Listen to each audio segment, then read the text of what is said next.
Mm-hmm. And I think we are live. So, hello everybody. Everybody more who will be watching this podcast later, because this podcast I created to stay and to inspire you every time you want to watch something interesting. But the good thing about being on live podcast is you can give live questions and we can answer it right away. So, hello everybody to the Inspirational Bar podcast created to inspire bartenders and to show great opportunities of this amazing profession. Because that not all bartenders bartending in a wide range. Many people see bartending quite narrow, thinking that bartender is just for students or this is quite narrow profession. But that's when I'm talking with such a great people like I have my guest today. So everybody can see that bartending is really wide profession and really like we could talk for hours about that. But I don't want to keep on that. So welcome everybody to this podcast. Please give questions, and I want to present today a very interesting person. I know Daniyel for already. I think first time I've seen you in Lithuania when provider to you. Maybe 5 years ago. I don't know.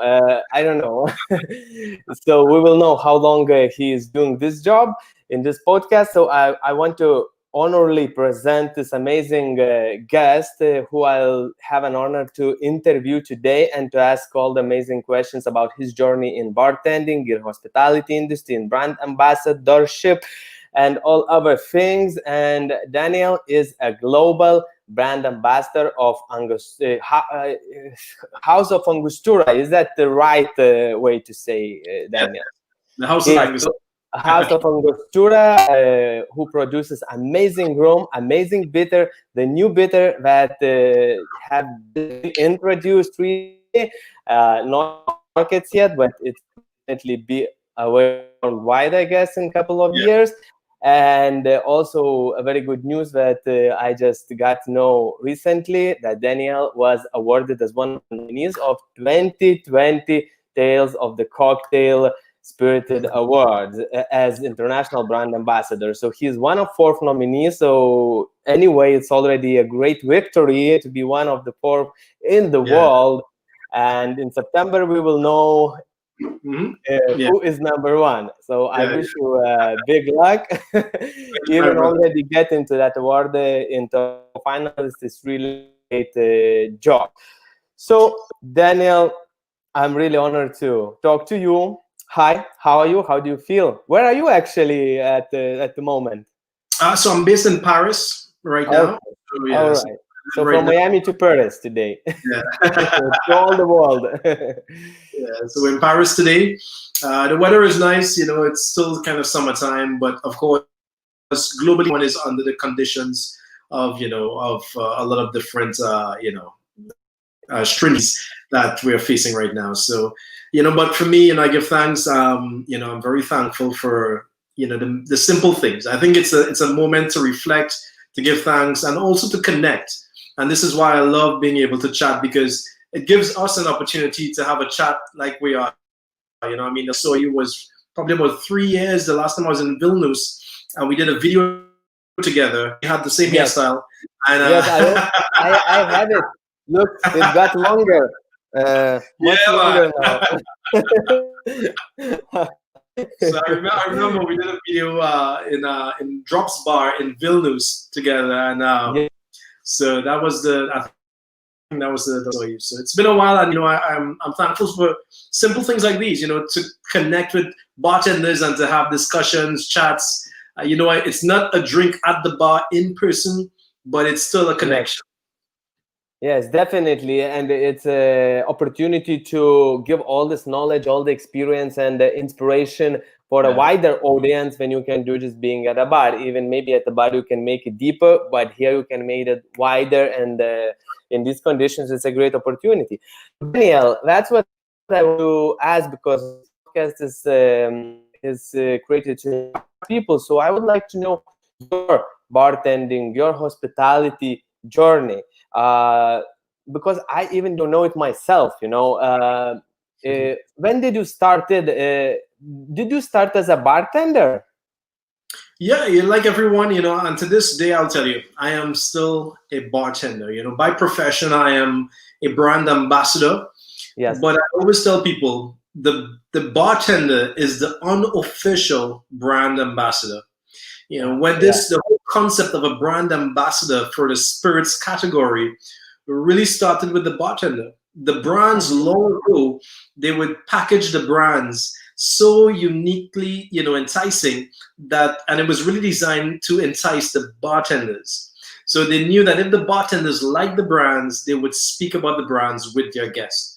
And this is what brand ambassadors do. So the bartender a long time ago and still today is still the unofficial brand ambassador. And I say unofficial because now we have career opportunities as brand ambassador. So, for me, I'm very thankful to be in this position, but I started as a bartender. And so how old were you when you started as a bartender, and what was the circumstances like?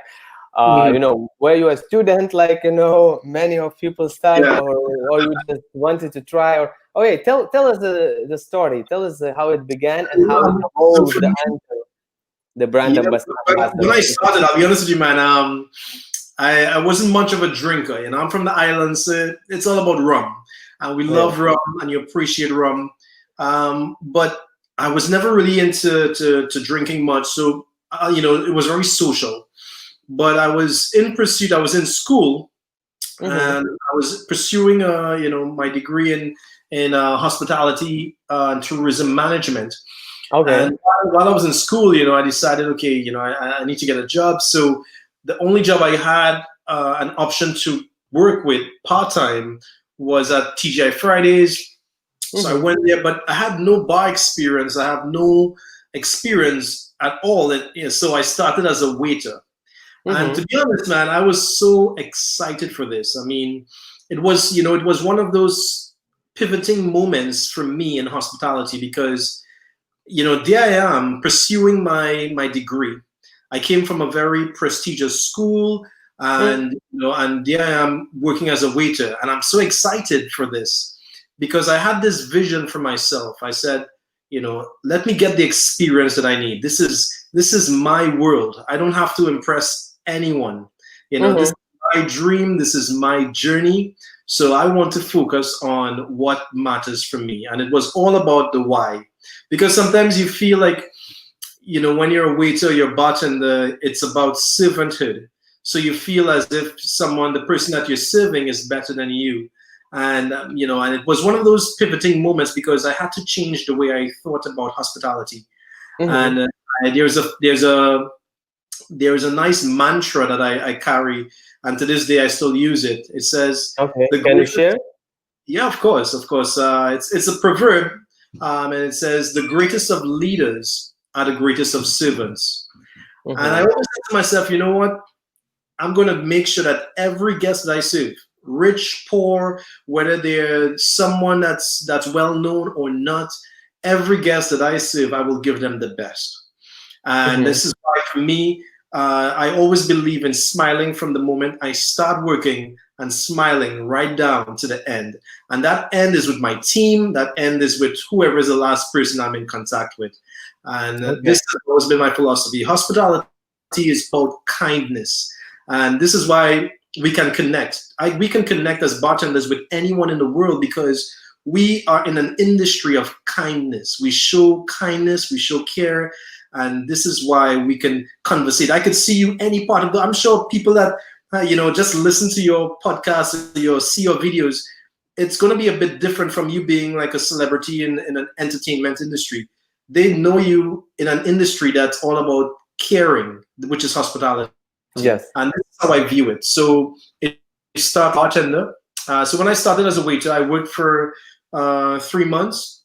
And I would go to work, I'll be honest with you, I would go to work 1 hour earlier, and I would help the bartenders set up their bar, even though I was a waiter. And the reason for that is because I wanted to learn as much as I could And I remember the first time I walked into the bar, and I was amazed. I started seeing flavored alcohol. I saw strawberry liqueur, banana liqueur. I'm like, that is food, and I'm seeing it in a category of liquid, and I'm like, man, this is amazing.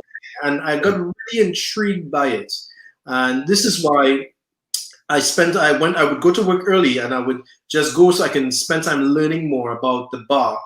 And when I was finished with my probation period as a waiter, then I asked to get a transfer, and I went to the bar. And it was not easy. I'll be honest with you, my first shift, I remember, we call it a kite tail. It's like the chips that come out from the orders, and it's like the little paper, the receipt. Yes, I know. I always remember my first night. It was like a hurricane, man. These chips just coming out. Tickets, yes. Just in front of me, and I'm trying to go through the recipe book to see which cocktail, how to make this cocktail, and it was crazy, man. And this is where I saw how much work into being a bartender. It is not one of those careers that is respected because it's not like I should go to school and become a chef. But there are a few institutes that are reputable, and even to this day, someone says, "Oh, I'm a bartender." And unless you're an Eric Lorenz or some, or a Simone Caparoli, unless you're one of these guys, then it's respected. But for the person who's seeing it as an intro and seeing it as something that they like, they don't feel like it carries that prestige. And I disagree with that. Today, the industry has changed. I mean, right now we're seeing a few bars closing down, and it's very sad, but the industry will continue to grow. I know this. I'm from an island, a small island. I'm a Caribbean boy. I'm the guy who people think only makes pina coladas and rum punches. But today I'm very privileged and proud to say that I've been able to travel to over 75 countries and cities globally around the world. And it's an amazing thing for me. I've been to the best bars in the world, and I've built relationships with so many people around the world like yourself, and it's a great honor for me. But I can tell you, I'm a bartender by heart. That is what I am, and this is why I love, the whole hospitality environment, especially the bartending aspect. Great. Okay, Daniyel. So what happened next? You started as a bartender, and how long did it took for you to start working with Angostura, or was there some other brands or some other shifts from bartending through the way until brand ambassador? Yeah, there was a path that I took. My journey was different. So when I started, I was it was all about learning as much as I could. Mm-hmm. So as a bartender, there were a few guys in the Caribbean who had some experience from working on cruise ships or competing in competitions. So I decided to go and take small courses, like a short course with these guys, and I would pay for it. The money that I made from tips, and because for me, at TGI Fridays, I learned how to make cocktails, and I felt good. I was really good at TGI Fridays, but I wanted to learn more about mixology because it was more about flaring and the pink and the blue cocktails, but I really wanted to understand more about classic cocktails also. So I went on doing some design, and for me, I always felt like I want to be the best at whatever I did. So even as a waiter, when I was waiting tables for the 3 months, I said I need to be the best. And for me, being the best, I always believe it's not just about you. It's about the people that you work with. And I say this because to be the best waiter, I would go when I go to work early. I would see whoever was on shift. I would say to them, "Hey, would you like to partner with me?" Meaning, when you go outside and you see any of my tables need or require anything, you take care of it for me, and I will do the same for you. If you go to the back in the kitchen and food ready for my table, you take it to my table, and I will do the same for you. Go to the bar, you see the drinks ready, you take it to my table. And I started doing this with just 1 or 2 people who would say yes, because everyone was very, very particular on getting their tips, because the table was them individually, and they did not want to lose out on that. And they thought if they just did it on their own, they would be great because they've been doing this for a long time. And I'm the rookie. I'm the new guy here. So, I remember there was one guy, and he started doing this with me. And people started lining up and waiting for the two of us. Wow. They would not take any other tables other than us because they knew that the service was available. And when that started happening, then when I came to the shift, people wanted to start getting involved with this system that I was doing. And it just shows you it's all about teamwork. So when I went into the bar, it was similar, very similar. I left TGI Fridays and I went and I was given a position as the head bartender for an elite restaurant, a fine dining restaurant that was opened by 3 of the top chefs on the island. So it was a very prestigious restaurant. They had one of the largest wine lists in the Caribbean. So this is where I went from the pink, blue, and the green cocktails and the flaring, and I went into classic cocktails. And the battle that I had now was, do I sell a good bottle of wine or do I try to sell cocktails? And I'm in the bar, so I'm not a waiter. But of course, some people come to the bar in these while they're waiting for their tables. But I love that I was able to transition classic cocktails, and I got great artisanal ingredients to work with, having worked under these top chefs.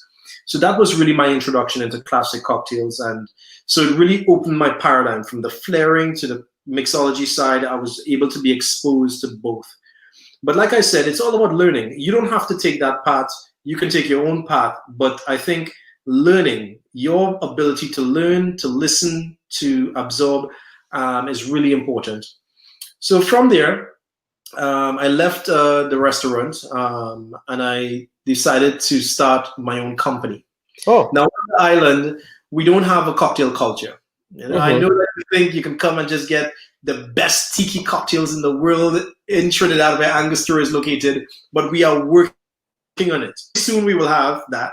But as of today, we're still growing. We have some great bartenders in the Caribbean and in Trinidad and Tobago. So it's getting there. But we don't have, we don't have craft cocktail bars that are making caliber of cocktails. And then during that time for me, there was just literally none. So we do have one of the #1 carnivals in the world. So we love to party. And the parties that we would have would be outdoor events, outdoor parties. And you would need a bar. Beach party, something, yes? Yeah. That's cool. So I started because I looked at the options, and I said, okay, I could go work in a hotel, I could work in a restaurant, or I can start my own company. And I decided to create a mobile catering bar company. So I would go to venues and I would set up a mobile bar. Yeah. And what I did was I designed different styles of bars.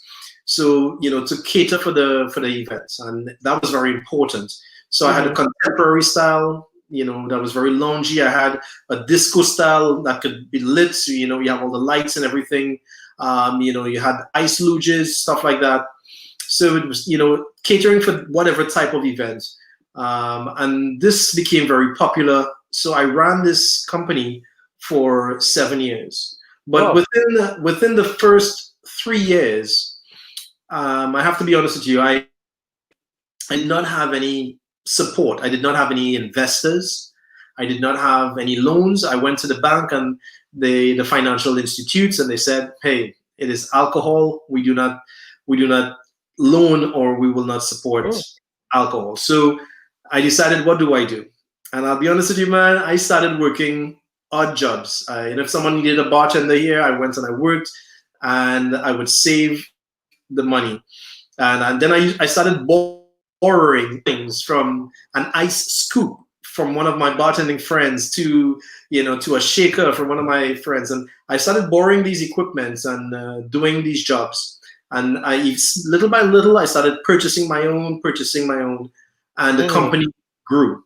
The company started growing. Now, in addition to that, because I did not have the money to invest in the company, I decided the best way to invest in marketing was to do the marketing myself. Let me be the face of my company. Yes. And I started competing in any competitions that brands hosted. And all of the bartenders who worked for me, I also got them to compete with me.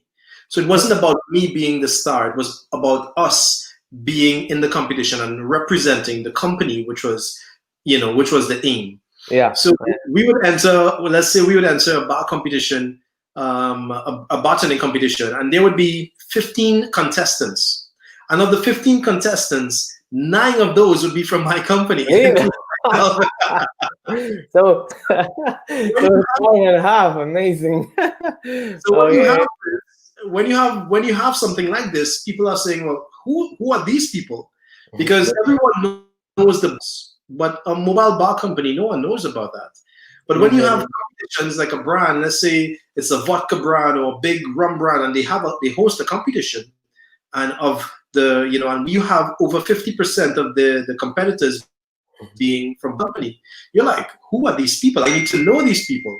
And then also I started getting publicity in the newspapers, and the corporate clients who were my targets they were the ones reading the papers. So I knew that they would see it. So that was really part of the journey there. And I'm sharing that because that is what got me involved with Angostura.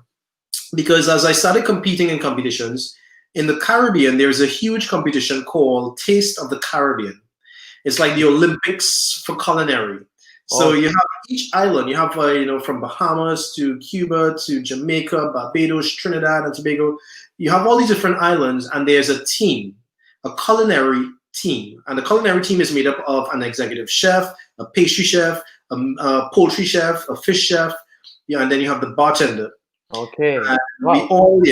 So you have a national competition on the island to choose the best chef on the island, to choose the best bartender on the island. And then we have training sessions, and then we go to Miami, and we all compete as a team representing the islands against other islands around the world. So I was the national bartender for Trinidad and Tobago for 2 years consecutively, for 2011, 2012. And at the competition, the Caribbean competition, I'm very thankful to say that I won. There are 4 categories. You have 3 categories. You have best vodka, best rum cocktail, most creative cocktail. And for each of those 2 years, I won all those categories: best vodka, best rum, and most creative cocktails for those 2 years consecutively. And I'm very thankful for that. And so from that, I decided to continue competing with my colleagues, my boss, who were competing also. So even when I left, you only have 2 years in that competition. And the next year, it was one of my bartenders who won the competition. So, even though we had bars on the island, you had this small company that's made of that no one really, knows about. It's not a big bar, but we are doing some great stuff with cocktails. And then there's the Angostura Global Cocktail Challenge. Now, this is what really got me to where I am today, because this was the door that opened up my platform to the global world. And I started, I looked at the competition, and it was intimidating, man. Like, this is a global competition with bartenders, not just from the Caribbean, but you have bartenders from around the world, from Australia, Russia, from Lithuania, it's all over the world. The 12 of the best bartenders from around the world. And I'm like, man, could I do this? And you always have to believe in yourself. And I'll be honest with you, I decided to compete in the competition. And when I competed in the competition in 2013, that feeling of saying to myself, you know what? I'm not going to focus on the prize. I'm going to focus on the journey.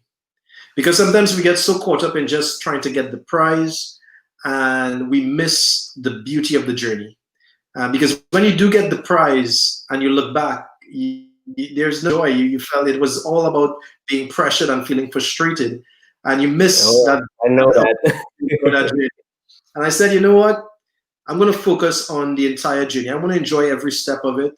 So even during the competition, I believed in myself. I did not doubt, but I just continued to keep pursuing my passion. And I remember studying my competitors, studying my judges. I tried to make sure that I was very strategic when I competed. So that year, Salvatore Calabrese was the head judge. Wow. Ueno-san from Japan, he was also one of the judges. You had Anne Trineman, who was the founder of Tales of the Cocktails. She was also one of the judges. I mean, it's some big judges, man. And Oh yeah. yeah, and there I am. I'm like, all what right. year was that, Daniyel? 2013. Yep. Yeah, 2013. Okay. And I remember, man, I was like, I also looked at the bartenders who were competing, and I started looking at their recipes that they submitted for their competition. And I'll be honest with you, when you are passionate about what you do, when you love bartending, it's not about where you are at versus where I am at, because you're from a different place from me, and my exposure is different. I did not have access to great bars or great cocktail bars. I have to go online and look at YouTube videos and see what bartenders were doing around the world and study and subscribe to whatever magazines or see whatever info I can get. And I would order books. I would save my money and buy some good books and really invest in equipment also. I purchased a lot of equipment little by little for myself. So I was able to be, to stay in tune with what's happening, what's trending in bartending. So when the competition came around, and I'll be honest with you, everyone would think I'm the guy who's just going to make some tiki cocktail that's a pina colada version or rum punch. There I am with all of my equipment ready to just showcase the tropical side of things, but also showcase the technical side of making cocktails as a Caribbean bartender. And I'm very thankful that I won the competition in 2013. But it was very strategic. I remember, I'll give you an example. Okay. Salvatore was the head judge. And I knew that he also launched his very own limoncello. And so I decided, you know what? I made a homemade version of limoncello, but I did it differently. I used a World War II method of making limoncello, where you suspend the lemons in a cheesecloth, just like about 1 inch above Everclear, which is an overproof vodka. Okay. But instead, I used an overproof rum from the House of Angostura, which is a local rum that we have. And you leave the lemons above it, and as it stays above it for a few days, the oils start to drip into the alcohol. And after 30 days, you get this rich oil inside of the alcohol, and that's an old World War II method. Now, I also use the local citrus that we have called Portugal. It's like a tangerine to make this particular limoncello. But again, it's all about the technique, and I knew that once he saw that in the recipe, he would be like, okay, I need to see what this guy is doing. And it's definitely. Wow, that's amazing. That's great, great insight, I could say, to look more wider when you're competing, because I'm also made a lot of competitions, and I'm always interested into that. Being honest, I'm writing a book now about all of that,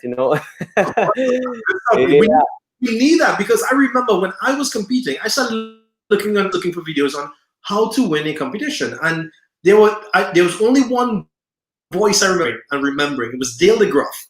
He did an interview as a judge for the Serrano, one of their competitions, and at the end of it, he said, the brand is the star. That's the first thing. You need the brand is the star, and he said you also have to remember that the audience can love you, but it's the judges that are scoring you. And when you understand that, you focus on the judges. Yeah, that's true, and that's what you did is amazing. Yeah, because when you made this limoncello, you changed vodka for rum, so it included like rum, Angostura rum, as a star, and it also got Salvador's attention because it's limoncello, and like, wow, that's what you say. It's very so. In addition to that, I would say that now one of with a competition, they also want to see how creative you can be with Angostura bitters. And I remember during that time, the whole technique of smoking cocktails was a thing. It was very popular. And everyone had smoking guns and stuff. And I decided, okay, I'm going to do a smoking version, but I did it a bit differently. I got a nice bamboo, and I cut the bamboo into a nice, and I drilled some holes in, and I placed cinnamon, but I sun dried the cinnamon with Angostura bitters. So I soaked the cinnamon bark with Angostura bitters, and I left it in Okay. the sun to dry for about 14 days. So it was nice and concentrated with the Angostura bitters. Wow, And cool. I stuffed the bamboo, and I stuffed the bamboo with the. Let me see if I can show you here. So I stuffed the bamboo with the bitters, and there were holes in the bamboo, and it was really nice and elegant because you see this nice wooden finish. And then I took the glass and I placed it on top of the bamboo, and as the bamboo as you see, the smoke is coming out. When I lit it, the smoke was coming out from the holes all around. Yeah, very And nice. yeah, it Very had nice. a nice look to it, a nice feel to it, as opposed to just using a smoke gun, you know. And it's all those little things. I had a smoke gun, and I didn't need to use the smoke gun because I felt like, yes, it's everyone knows a smoke gun, but I want to do something a bit different. Yeah, It was it things should be that, amazing. I'm yeah, imagining it now, and I think, wow, that's really cool. yeah, Wow, wow, wow, yeah, wow. All right, Daniel. So, and this competition opened you a door to become a brand ambassador of yeah, Angostura. yeah. So, I So, give thanks so to that. So it's been now 7 years since you become global brand ambassador, and you still carrying this journey. How to say, how to express myself. So, what changed for you in being a brand ambassador? And you are now nominated as a top 4 brand ambassadors in the world. So, what could you tell for people, for other brand ambassadors, for bartenders, let's say, what makes a good brand, a great brand ambassador? Yeah, I get you, man. It's a great question. What do you think helped you? Mhm, Because you made a lot of things through that time, definitely. So, what mhm. do you think are the key things? I Yeah, always ask, and I will ask you this question as well. But now I rephrase it not for the bartender, but at first I would give you what separates good brand ambassador from a great brand ambassador, because you yeah. can't deny that if you are on top, you are a great brand ambassador. Don't discuss. You just, do you I get think you. from your insight for that time, what Yeah. could be the difference between good and great brand ambassador? Ah. So I'm gonna use a question to start this answer. Okay. And the question really is, tell which bartender comes to mind when I ask you who is your favorite bartender? I don't know. Couple. I have. I mean, my biggest inspiration probably. I don't know. It's Dennis Zoppi. Probably it's Dennis Ah, Zoppi. I a could say. big man, Dennis Duffy, man, legendary Dennis Duffy. So I agree with you. Incredible bartender, and that is when you know you're a good brand ambassador. The impact that you make on your guest. David Groff said it a long time ago. He said that we go to the bars for the bartender. And it's the same philosophy. As a brand ambassador, you are still a bartender. You are operating under the protocol of what a bartender does with some Yeah. additions. So, as a bartender, you have to be creative. As a brand ambassador, you still have to be creative when it comes to cocktails. You have to understand the techniques like a bartender. You have to be able to deliver drinks like a bartender. But Yes. you also, as a brand ambassador, you also have to be a salesman. You also have to know how to sell a product. And selling a product does not only mean knowing it, because as a bartender, this is where it separates the bartender from the brand ambassador. Okay. It's not only being creative when it comes to cocktails. As a salesperson, you have to know how to sell something. But selling something does not mean that I know the timeline and I know the history of all that is about it. It's also about how you sell it, how you speak about it, the language that you use to translate the message to your audience. So for Okay. instance, I have an advanced bartending group, or I have a novice bartending group, or I have a group of consumers who know nothing about cocktails. You have to change the language, you have to change the dialogue. Yeah. So if I'm talking about rum, and I have a very advanced bartender, I can dive into the dynamics of production. I can talk about fermentation. I can talk about, you know, how the rum is cut, what we use in the barrels, and how we form the barrels. But if I'm speaking to consumers who just want to make a nice home cocktail, like they saw in the magazines or on the YouTube videos and on Instagram, I'm just going to focus on the cocktails and keep it very simple, with the language being simple. So you have different techniques, and this is where, as a brand ambassador, you have to learn how to adapt to your audience, and it's also important to know that. Another point, as a salesperson in selling, you have to know how to sell your product. Some people think if I speak badly about another product, it makes my product look good. I don't believe in that. You know, and Angostura does not represent that. Angostura aromatic bitters is the most globally distributed cocktail ingredient in the world. I mean, any spirit uses Angostura bitters. Definitely. So it's not about speaking bad. It's about understanding the position of the brand and sharing, you know, that's the use, sharing with the bartenders and the community or the audience that you're speaking to, sharing with them what they already know, and a bit more, so you can bring some value to them. So when it comes to the bitters, I grew up in Angostura bitters. I am from the island. As a kid, every kitchen in the house has a bottle of Angostura bitters, you know. And I remember that story, but tell once more for all other people who'll be watching this. Yeah, man. You know, it's like you go to the supermarket on the islands, you go for rice, sugar, milk, and Angostura bitters. It's a must-have. You know, on a Sunday we would eat ice cream, coconut ice cream or vanilla ice cream with Angostura bitters on the side. Like we take the bottle and dash Angostura bitters on our ice cream while we're eating. You're thinking about daiquiris or old fashions. We're using this in food.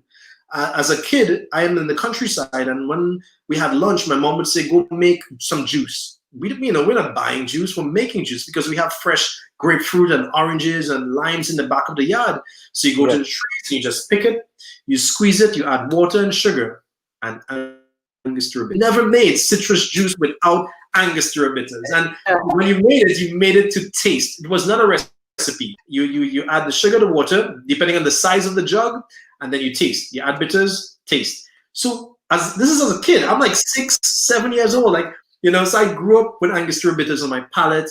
Even when we had a fried chicken and French fries, you take the ketchup and you add Angostura bitters inside of it, and that's what really inside the ketchup as well. Because we would cook with it. Like, you know, my mom, if she made a stew, if you're cooking with it, you'd use the bitters because it binds the flavors together, and it really brings out the bright boldness of the lead ingredient in your ingredients. So amazing. I will try. I like to cook as well, but never used Angostura bitter cooking anything. But I don't know why. Actually, I knew that I could, but just didn't choose. Maybe because I'm bartender, so you know, more concentrated on that. But I'll definitely use and do some. It's really interesting because, you know, it's like soy sauce. What does soy sauce brings a sense of acidity and some sodium into the flavor, so it has a little bit of saltiness to it. It's kind of like similar to that, but Angostura does a bit more than that. It doesn't bring that salt, but it binds the flavors together. You know, when you're creating a cocktail, to this day, an old fashioned will never change. You can use any type of niche style bitters. You can use celery, tiki, chocolate, but you will still use Angostura aromatic bitters to bring it home. And that's what we do with cooking. So play with different variations of that. I mean, I remember my mom giving me, you know, sometimes when your stomach is hurting, she'd give us a hot tea. And this hot tea would be hot water with cinnamon bark, with a bay leaf leaf inside of it, some brown sugar, a squeeze of lime, and a few dashes of Angostura bitter. It's like, for me to experience that and then move into being a bartender. And as a bartender, you learn the foundations of bartending an Angostura here, and then you move into being a professional bartender where you're being exposed to a global platform and you're seeing Angostura bitters being used all over. And now I have an opportunity to share more about this. But I will say this: yes, that can be an advantage to me only if I use it properly, only if I can speak about it in the right manner, because there are a lot of people who have studied the heritage and the history of Angostura. But would you enjoy listening to them, or would you enjoy listening to my anecdotes and to what I'm sharing with you? And this is what I mean. You can put someone in a room who knows, but if you don't know how to speak and translate the language, you're going to lose your audience. You don't have to be the funniest guy in the room. I'm no Kevin Hart. I might look like that, but I'm no Kevin Hart. So I'm not going to try and be. I'm going to use my strengths, and you will know your strengths. Whether you're more into the research, and you can really show it based on diagrams, or you can speak within a certain manner about stories or timelines. You use your strengths as a brand ambassador. Okay. And that's the other part of it. So yes, I may see other brand ambassadors doing their thing, and I can try what they're doing, but I always have to remember that it has a lot to do with your unique style. And this brings me to the other point. One of the main points of being a great brand ambassador is to reflect or to share what the brand means to you. Mm-hmm. Okay. That's, when you see what really leaves, the impact that you have is when someone wants to use the brand. They feel a connection to the brand because of you. Yes. You're a bartender, you're great. You talk about so many different brands. You have a huge product knowledge in your mind. But I can tell you, every time you use Angostura or you have a drink of Angostura, you will think of me somehow. Somewhere within the line, you would think of me. Definitely, Daniyel.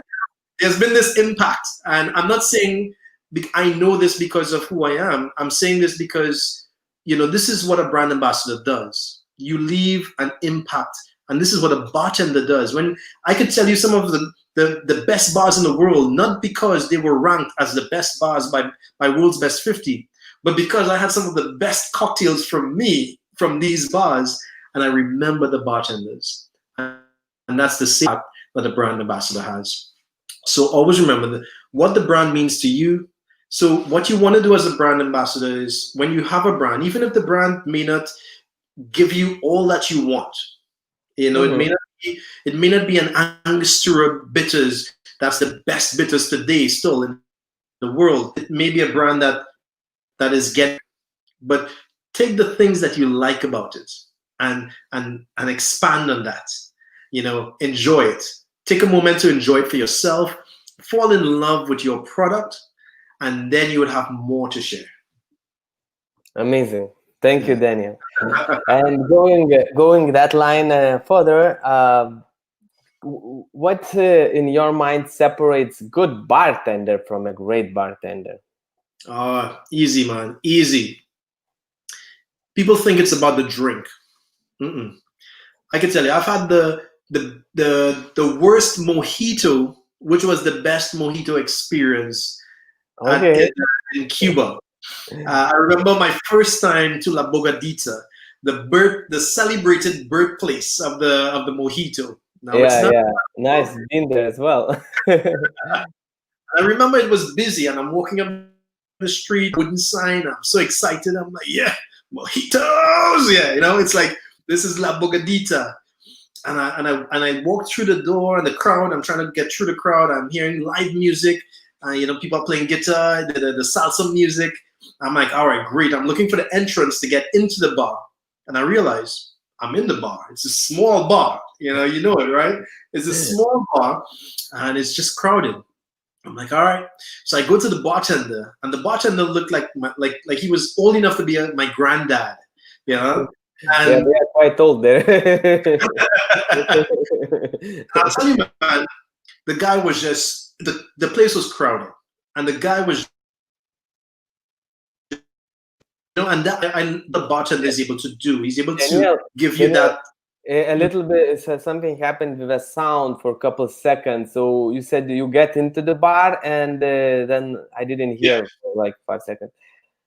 So I got into the bar, and I'm looking for the entrance, and I realized I'm in the bar. It's a small bar. It's a really small bar. So I'm like, all right.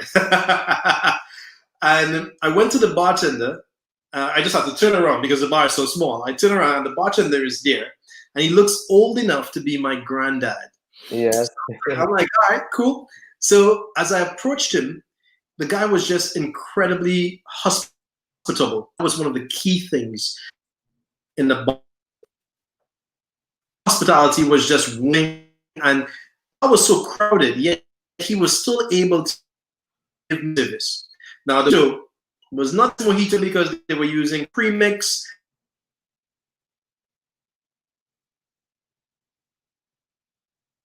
Daniel, I don't know if you hear me, but I don't hear you at all now. Let's see what happened.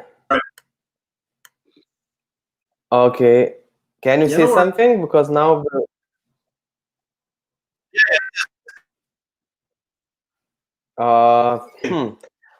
Okay.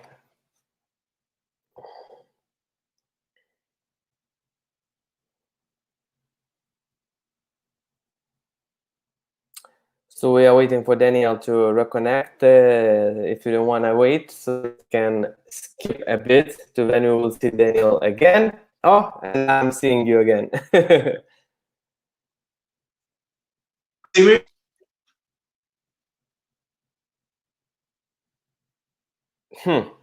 see the view. Testing. Yes, I'm hearing you now. I don't know if it's good or not yet. I need you to talk a little bit more.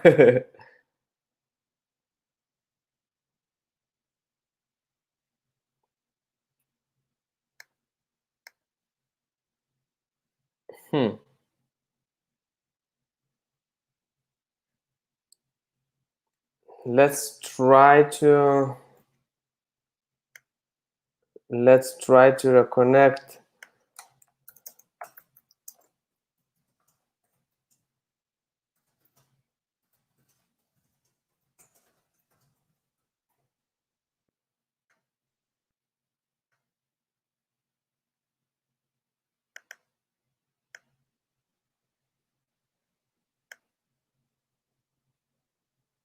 Okay. So we are waiting for Daniyel to reconnect.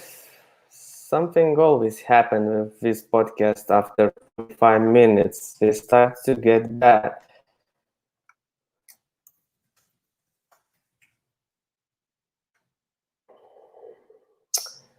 I don't know what, but if somebody who will be watching this podcast knows, just let me know in the comments below how to solve this problem or if it's unsolvable.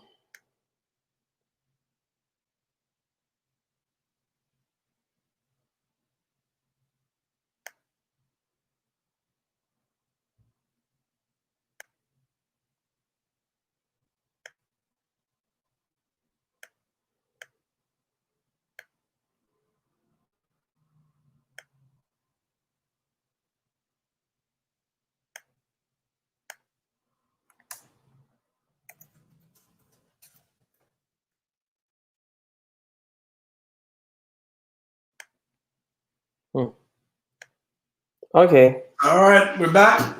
Oh, we're back and the sound seems to be good. So I hope it will stay good. All right, you finished somewhere that you came to Bodeguita and... Yeah. Let me get this back up here. Right. So, yeah, And the bartender was hospitable. Yeah, the bartender was just incredibly hospitable. And like I said, so I had the worst mojito, which was the best mojito experience. Oh. And so like I said, the mojito he made, there was no fresh lime. It was pre-mix. It wasn't the best. I'll be honest with you, but I can tell you, I thoroughly enjoyed the mojito experience. And for me, it is still going to be ranked in one of my best mojito experience because of the bartender, not because of the drink. I've had some of the best mojitos when it comes to quality of product, ice, the ingredients, everything. I've had some of the best in some bars, but it's not as memorable as this particular mojito. And and like I said, so when it comes to being the best bartender out there, I would say always remember it starts with the first impression. And even if you know the person, it starts with the handshake. It starts with the welcome. However you choose to welcome your guest. Remember, when they walk into the bar, it's like someone walking into your home. Yes. Right? If they're coming for the first time, they don't know where the restroom is. They don't know where to sit. They don't know the atmosphere. You want to make them feel welcome. And if you can do that as a bartender, you can serve anything. And that's why Tony Abogamen says, we long forget about the price when the hospitality is great. And that's the truth, So sometimes we think, I have to make, I need a sous vide, or I need a centrifuge. I need to make these cocktails with this particular ingredient because that's going to wow the guest. Big man. You wow the guest with a smile. You wow the guest with a handshake. You wow the guest by remembering their names, remembering their drink preferences. And then you can move on to sharing and exploring with some great artisanal and avant-garde style cocktails. But it starts with those simple things. Okay, great insight, great advice. Thank you very much. Yeah, man. Thank you very much, Daniyel. And one more question: how do you think hospitality industry will be shaped now after all this all the situation? Actually, how do you see it? Maybe how do you have any ideas inside of how it's gonna be shaped? What's the most things are going to change, or you just think that nothing will change, everything will get back in the same as it was before? So what's your idea on this? Yeah, so change is constant, and it's something that is always going to allow us to progress and evolve. The sad thing is that a lot of people are forced to change because of the situation, and it's not pleasant. For some, it's not the best. So it's heartbreaking when I know bars and I know bartenders and even brand ambassadors who they're no longer in those positions. But I will say there are two changes that I can foresee happening in the future. One would be the way the bars adapt, which will be creating simplicity within their menus. Because of the economic challenge, you're going to now kind of go into, I call it a KISS principle. Keep it simple, stupid. Where you have to really create cocktails that are going to be wow factors, but you're going to have to now find cost-effective ways to keep the cost of your cocktails down, but not compromise on the quality. And this is where you're going to see no longer the need for a huge lab. You're going to go back to probably that Don the Beachcomber style of creating simple cocktails with great ingredients that are local, that are at your reach, by taking the time to make homemade syrups and using really simple formats to create cocktails. Okay. The other change that I would see, it's a digital elevation. So people like yourself are going to be very significant, where you already start this momentum and you're going to grow, because as brand ambassadors, these are the platforms that we will need. And it's all about consistency. And you've been consistent, and I wish you the best, because I love that you continue to grow within this platform, and the quality of your videos are great on YouTube, and it's all about consistency. And right now, the people who have started or put their foot into this platform, like yourself, these are the people who are really going to have an advantage moving forward. Because if you look at everything, Tales of the Cocktails is going to be digital. BCB is going to be digital. It's no longer, we're no longer going to be able to go to these destinations. And this is why platforms like yours, the live streams, the YouTube videos, people might see it as, oh, well, there are not enough views like that. No, it's about consistency. Because I can tell you, as a brand ambassador, I have sat in rooms with just one person to rooms of 500 plus people to speak to. So it's just about the consistency of doing your job, and getting it going all the time. And you're providing education, I'm providing education. Definitely. So your platform is going to be needed. Okay, it's definitely not the last time we talk. Yeah, for real, man. Okay, thank you for those insights and a couple like easy questions. What's your favorite drink? I won't ask what's your favorite spirit because I guess It's gonna be rum. It's gonna be Angostura rum. But if you want to be specific, one of my favorites on the portfolio is the 1824. I love it with my cigars. It's actually the only rum that I have decanted. That's this bad boy right here. That's the only one that's decanted in a decanter. So the 1824 is one of my favorites. And what's your favorite cocktail? Cocktails, Yeah. man. It's about a mood. I'll be honest with you, man. It's about a mood, but I can tell you hands down, an Angostura 1919 daiquiri is always a win for me. Daiquiris are one of those things where rum, sugar, lime, and for me, a perfect daiquiri needs 2 dashes of Angostura bitters to kind of temper the acidity and bring out the citrus. So what's the recipe of your perfect daiquiri? Can you tell me the? Of course, buddy. Of course. So, firstly, it's a 1919 daiquiri. Like hands down, a 1919 daiquiri is just delicious. Now, I know everyone is familiar with using a white rum or blanco for their daiquiris. But the 1919 daiquiri is incredibly versatile, and I love it. So the recipe is 60 mLs or 2 ounces of the 1919, and 25 mLs of fresh lime juice, 20 mLs of simple syrup. If you're using a rich simple syrup, then it's going to be like 50 to 10 mLs. Oh, sorry, rich syrup 2 to 1. You mean? Yeah, 2 to 1. Okay. If you're using a rich simple syrup, then it's going to be, I would say, go with 15 mLs. Okay, a little bit. Okay. All right, 15 mLs. Now, the rich simple syrup is going to give a nice thickness, nice viscosity to the daiquiri, right? So you have 25 mLs of lime juice, 15 mLs of a rich simple syrup, 2 big boy dashes of Angostura aromatic bitters. Okay. And you have to shake that with love. That's the key element there. I know. Listen to me, man. My mom taught me how to cook, and she said, the reason why she taught me to cook, she said, son, do not let any woman make you food when they're angry. So you want to make sure that you always put love into whatever you're making as a cocktail. I'm with you 100%. In my videos, I always say I add a little bit more ingredients. I say shake it or do your cocktails or whatever you do with love, passion, and energy. Bravo. That's it, my brother. So I see we have so much in common. Not just the. I know, man. That's great to talk. All right, so I will try this recipe. I'll definitely try this recipe what you just told, and I will make it a video as well, I guess. Awesome. First time reaction to this recipe. I never tried it in 1919, and in this proportion, So it will be very nice to do that. And Daniyel, what question is, what would Daniyel Jones do if Daniyel Jones was not in hospitality industry?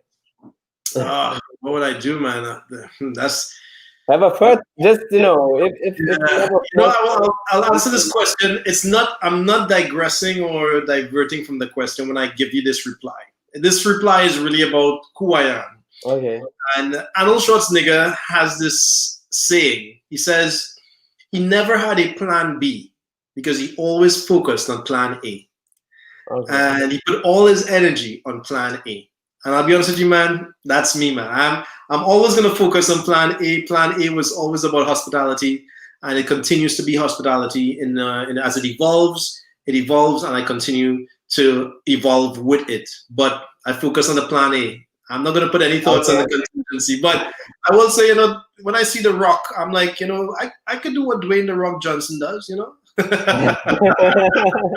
Okay, but he's one of my favorite heroes too, Many things in common. All right, and, okay, moving forward then. So what do you see for yourself? What do you want to become reach in 10 years? Say a long time goal in 10 years.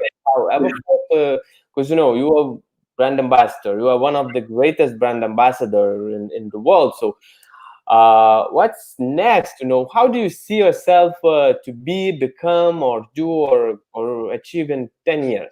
Yeah. I think continuing in the ambassadorship, because ambassadorship is always going to be required. It's education for brands will always be a need.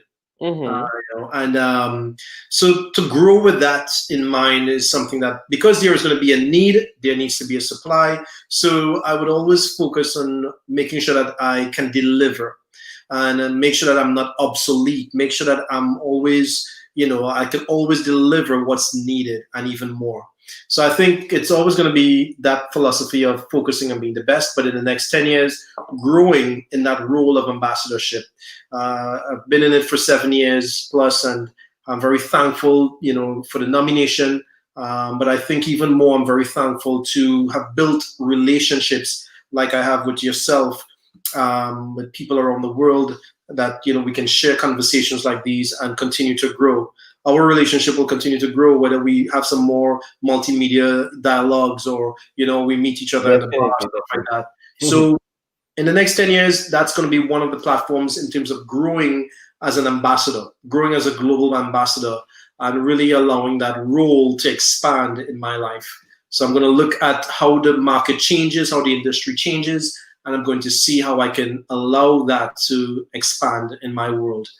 And also, I think in addition to that, I also have some other projects. I'm very fitness is a big thing for me, so I'm very in tune with fitness. So early next year, yeah, it's another we are common, like amazing. Yeah, because it's one of those things. A lot of people in the alcohol industry, they don't see the need for fitness, but it's not. I don't think they know the need, but sometimes they don't pay attention to it. And we don't just drink alcohol socially. We work in the industry, so there's a lot more consumption, and this is where you need to be able to bring that balance. So I'm going to be launching a project next year, please God, where you would see some fitness elements being really on the focus with that project. Okay. So it's there are a few things in the pipeline. I can't disclose it right now. I could also make mention. Very soon you're going to see. I partnered with the big bad boys, Merca. We have a new design apron that I'll be launching soon. Okay. It's under the ambassador line, so it's look out for that. Also, it's. I know right now the industry is at a place where they need the support. So that's also something that I have in my mind for this year, to see how we can really create something that can really be meaningful and really bring some practical and solid, tangible support for the bars out there and the bartenders out there. So that's also another project I'm trying to work on right now. But in addition to that, I'm lending support to whoever needs support. If you need an interview, if you need a webinar, I'm in. So I'm available. You just message me, like you saw for yourself. You just say, hey, Daniyel, would you be available the day after? I'm like, yeah. It's like, it was. Yeah, I'm very, very happy to talk to you. So this is where we support each other right now. But in 10 years, you also have that vision, and that's the best part being to the brand ambassador. I'll wrap it up with this thing. Daniyel, the sound again started to jump. Can you hear me? Yeah, I hear you, but now it's better. Okay, great. So I was saying that I will wrap it up with this year, and I will say that as a bartender, as a brand ambassador, if you really want to be the best, always have a vision for yourself. And you just asked me in the next 10 years, so what is my vision? And my vision for me is to be the best global brand ambassador in the world. And how will I know if I achieve that? Not only by an award. For me, it's about building relationships. It's about seeing the impact and seeing the value that I'm bringing to what I'm doing. So if people know more about Angostura, if people know about hospitality in the Caribbean, then I feel like I am definitely doing the job the right way, and I am the best global brand ambassador in the world. So that Great. that is how I see it, man. Great. So I wish your vision to come true and even come true in a much bigger way when you have a vision for you. Thank you. So I want to then wrap up with all this conversation, and I was really honored, and it was really great to hear all your story, because I didn't know that. I'm not sure, but I think you didn't. This is the first time we dive into stuff. I don't talk about these things unless I'm doing an interview like this. It's other than that, it's just we're just gonna be talking about Angostura and drinking Angostura. So that's what we did the last time, Yeah, yeah. So it was really great to hear the story, because for me it's always an inspiration to hear people's story, how they started something and built something up till they are now. Yeah. For me, it's inspiration, and it helps. And when we're at down days, or not everything goes as you plan, because if you plan something for yourself, so it's definitely gonna be those days, because that's the way. And I'm always inspired to listen to some people, telling their stories, and then I just and I go next day, I go again. So that's why I started these conversations, and just more niche ones, just having about hospitality industry, even more about bartending, but not about everything. To inspire bartenders and to really show them the opportunities of this great profession. That it's not just if you're a bartender, so you just bartender. And when people, sometimes ask, so are you going to bartender when you are like, old? But so of course it's like that as well, and it's nothing bad. You can bartender, make a living, and have a good time. It's cool. It's even more opportunities, who started behind the bar. So there is a lot of opportunities. Like I've talked already on this podcast with other people, and now we're talking with you to become a brand ambassador. And it's a different approach of bartending, a different, point of view. You're still bartender, but you already in a different, view position. I mean, impact in the world, let's say like that, in the industry or in the world itself, So it was really a great conversation, and thank you very much for being my guest. I really got inspired. I really got some great insights, for me, for my future contests, because I love contests. As I said, I'm writing a book about how many I had and all the things, but I want to move on. So always such a conversation helps me to get some insight. Okay, what could I do better, to become, to get a better place in the competition. So thank you very much. I'm really glad we had this conversation. And one question: so when are you going to be in Miami? Do you have a plans now or no? The plans change. I can tell you this year I was supposed to be there, and there are a lot of plans that are changed. But yeah, I know. hopefully by next year things are gonna open up properly, and so once I'm in Miami, I'm definitely gonna let you know. And if ever you're in Paris, hit me up, let me know. All right. Okay. Yeah. So, wait, you are living in Paris. It's your like. I'm based in Paris right now, so with being in Paris, I can really work a lot easier in the European markets and different parts of the world. That's why I've been, I was in Lithuania a few times, and so it's very easy to travel from Paris. It's kind of central.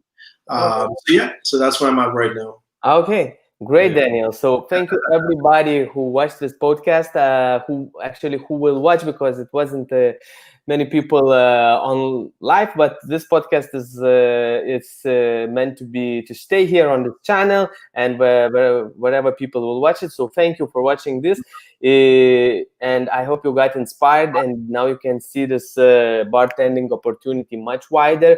And for people who are not bartenders, I believe after such a great conversations, they can see this a profession also much wider, not just student who just make extra money, and not just some drunk person, some drunk who just work in this industry. It's not like that. It's a great people with great ideas, great impact in the world, in the hospitality industry, and everything. When you come to, that's what I want to say and finish. When you to say for people who will be watching this podcast, when you come to a great restaurant, you have a great service at the bar, at the table, doesn't matter, you know, bartender, server, we are really similar, just doing a little bit different duties.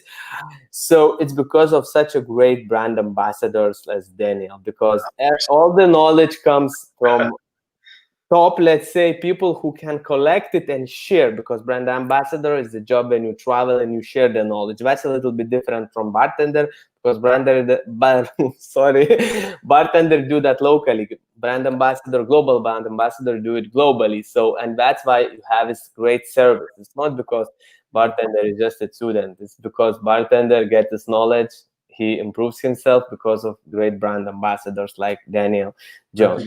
So thank you very much, everybody. Thank you, Daniyel. I'm really waiting to see you in Miami. I think you will be here faster when I'll be in Paris. Let's do it, man. I'll let you know for sure. Okay. I'll make sure you get a cocoa bitter soon. All right. Oh, I really wish. Thank you, Daniyel, very much. And everybody have a great day, evening, whatever time is in your country now, in wherever you are. So I love everybody and love passion energy. As we agreed with Daniyel, goes everywhere, everyone you do. Bye. Cheers, buddy.